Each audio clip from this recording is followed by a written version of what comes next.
मंच से। अब हमको आज के कार्यक्रम के मुख्य अतिथि महोदय हमारे बीच में आ रहे हैं। हमारा अनुरोध है ताली बजाकर उनका स्वागत करें। उनके लिए 2 लाइनें। राह के पत्थर को चकनाचूर होना चाहिए, राह के पत्थर को चकनाचूर होना चाहिए, बार चाहे एक हो भरपूर होना चाहिए। सिर्फ इतना ही नहीं वो हार मान ले अपनी, सिर्फ इतना ही नहीं वो हार मान ले अपनी, वो हमारे सामने मजबूर होना चाहिए। माननीय हमारे पूर्व न्यायाधीश महेंद्र सिंह जी आए और हमें मार्गदर्शन दे। हम ताली बजाकर उनका स्वागत करेंगे। डॉक्टर अंबेडकर राष्ट्रीय अधिवक्ता संघ जिंदाबाद, डॉक्टर अंबेडकर राष्ट्रीय अधिवक्ता संघ जिंदाबाद जिंदाबाद। आए सर।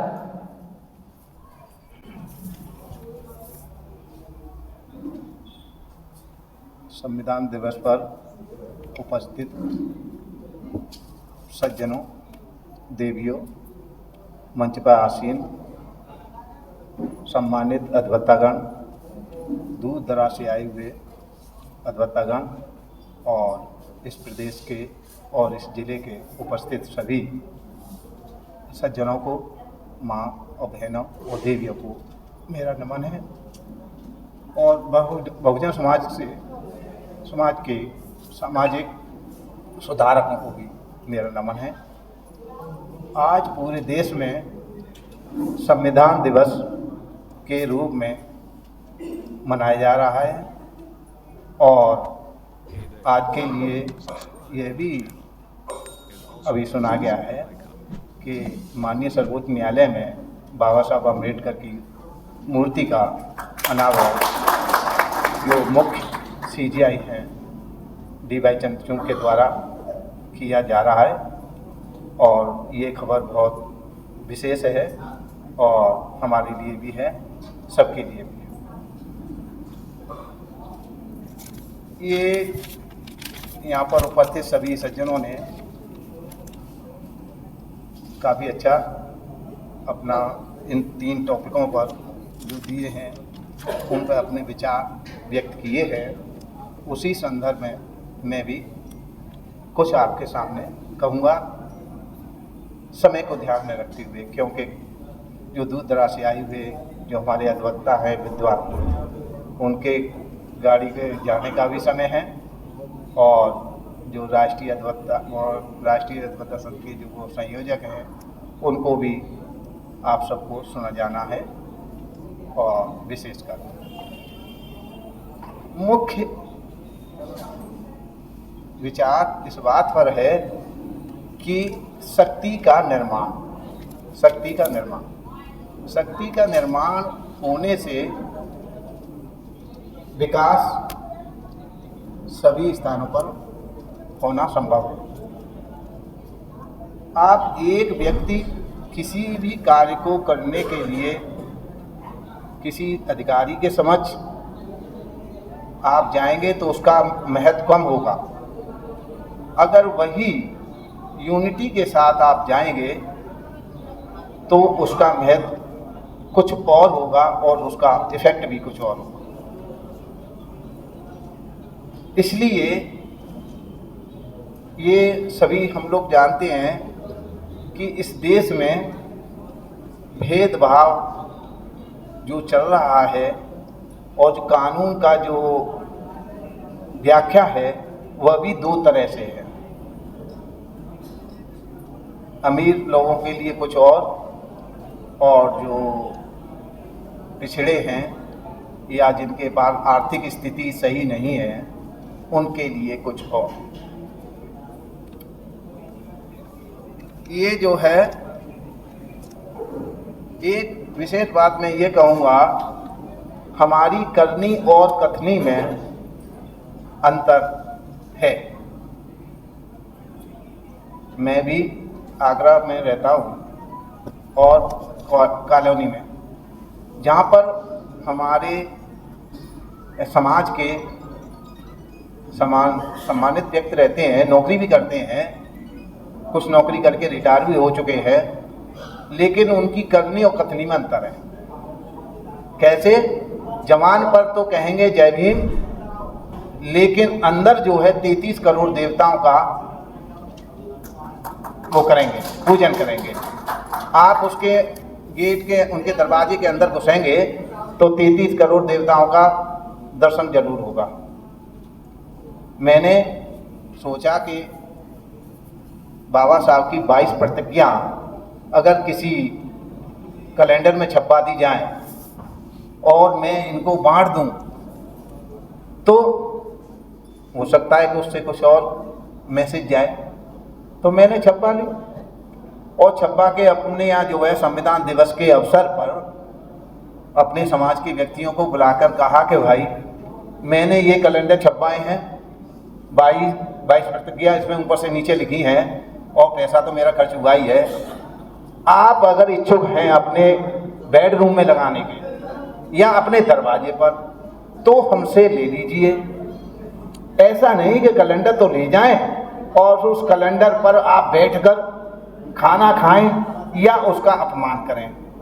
आप मुझसे मांगेंगे तो मैं देने को तैयार हूँ, बशर्ते ये है कि वो कैलेंडर आपके बेडरूम में या बाहर लगेगा बरामदे में। तो मुझसे तो किसी एक ने भी नहीं मांगे, एक ने भी नहीं मांगे।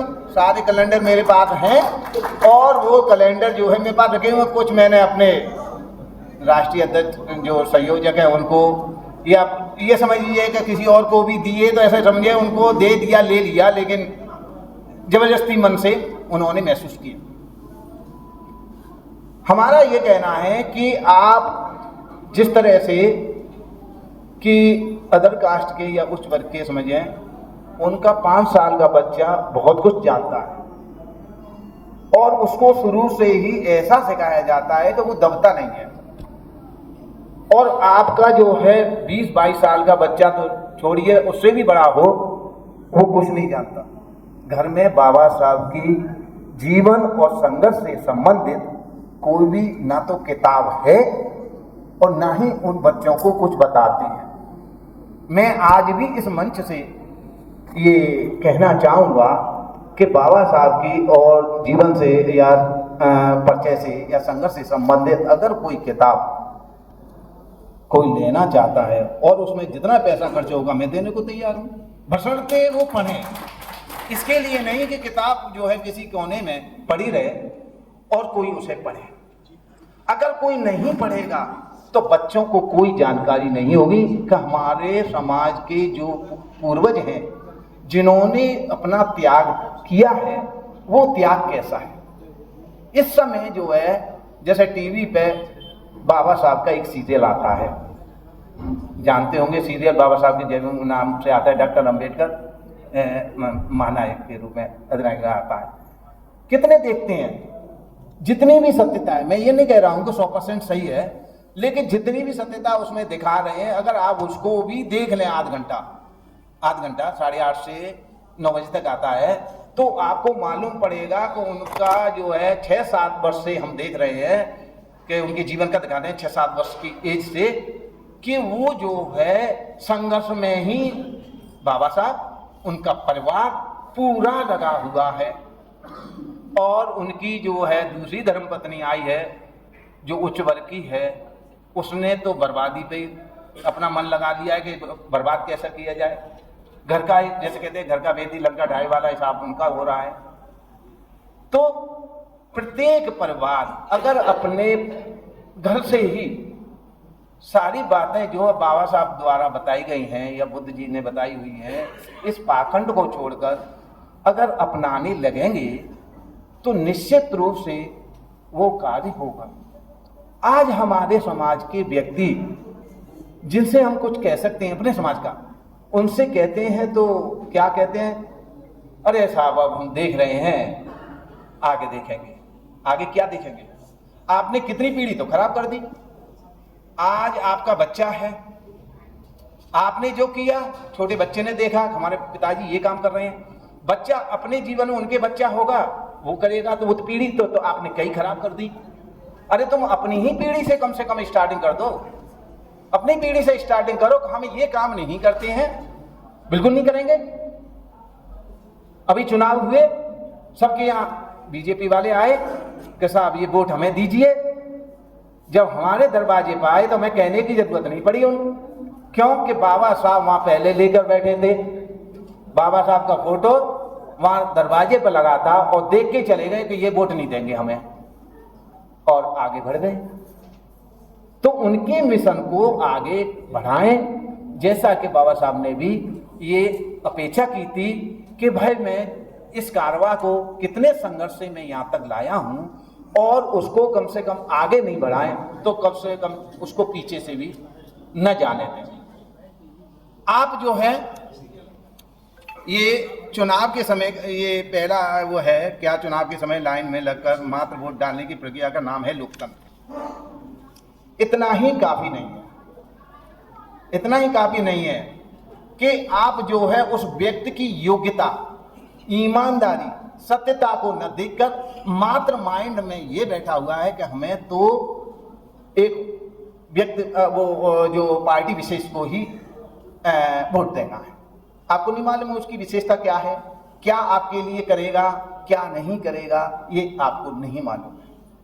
बाबा साहब ने लड़ाई लड़ी, गोलमेज सम्मेलन में अपना पक्ष रखा, उसमें 2 वोटों का देने का ये प्रस्ताव किया गया कि इनको 2 वोट दिए जाएं, लेकिन उनको बहुत जानकारी थी।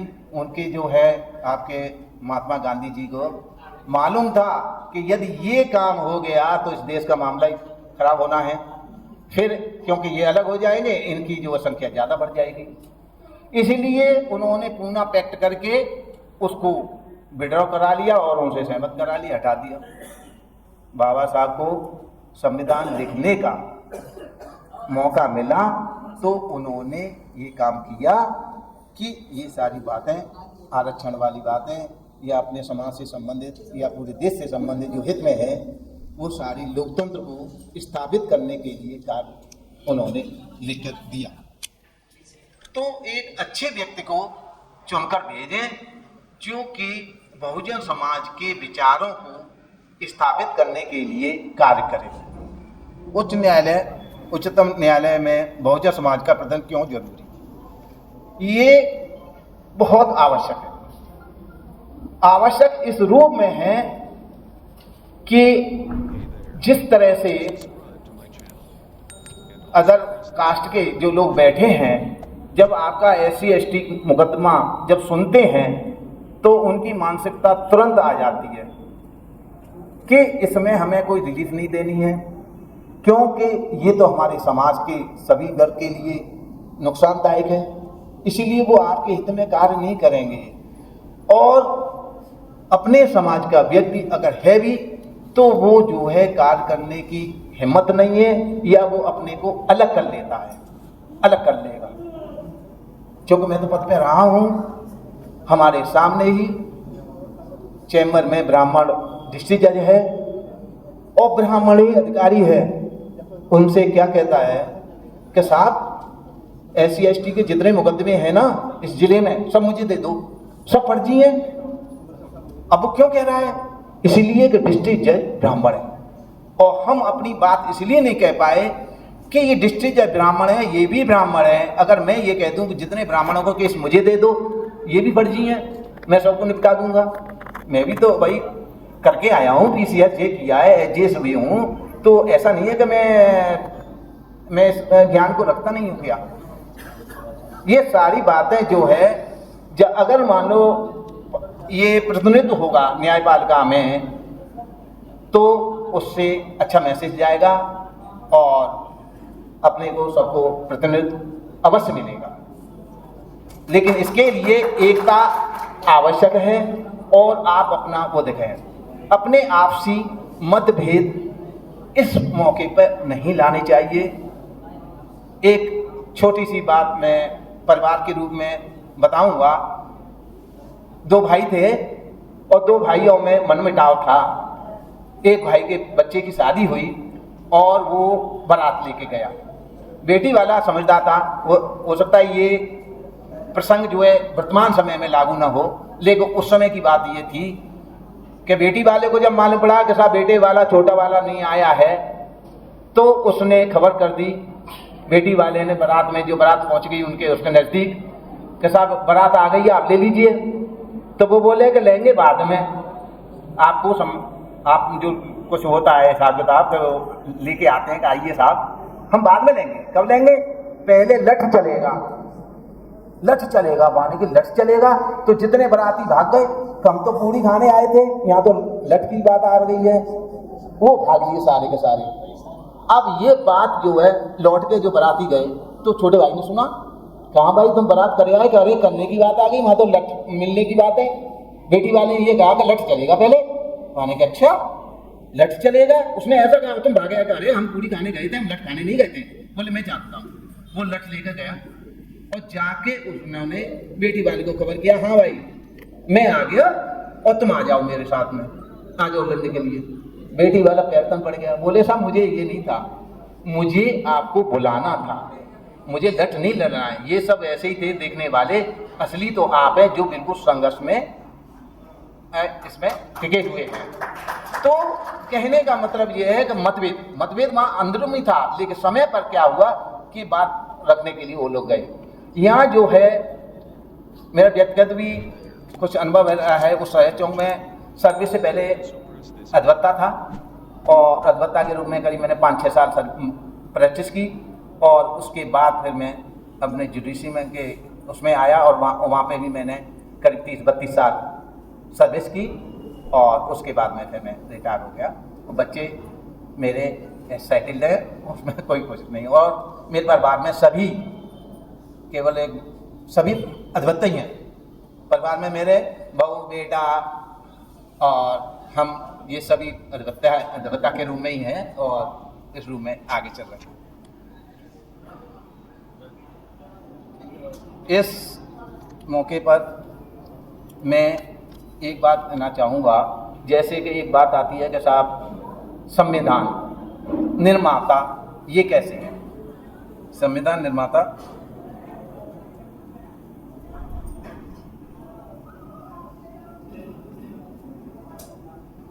ये 26 नवंबर 1949 के दिन बाबा साहब अम्बेडकर ने ये प्रथम राष्ट्रपति के रूप में उनको सौंपा था और ये ऐतिहासिक दिन था, पर्व, और पूरे राष्ट्र के लिए ये अनिवार्य होना चाहिए। टी कृष्णाचारी ने संविधान सभा को बताया था उसी समय कि संविधान निर्मात्री कमेटी में 7 सदस्य थे, परंतु एक ने त्यागपत्र दे दिया, एक की मृत्यु हो गई, एक सदस्य अमेरिका चले गए और एक अन्य सदस्य राज्य के कार्यों में व्यस्त थे। 1 या 2 सदस्य दिल्ली से दूर रहते थे और अपने खराब स्वास्थ्य के कारण संविधान के कार्यों में हिस्सा नहीं ले पाए। अतः यह हुआ कि संविधान बनाने का सारा काम अकेले डॉक्टर भीमराव अम्बेडकर द्वारा किया गया, जो कि संविधान दिवस के रूप में आज हम लोग मनाने के लिए उपस्थित हुए हैं।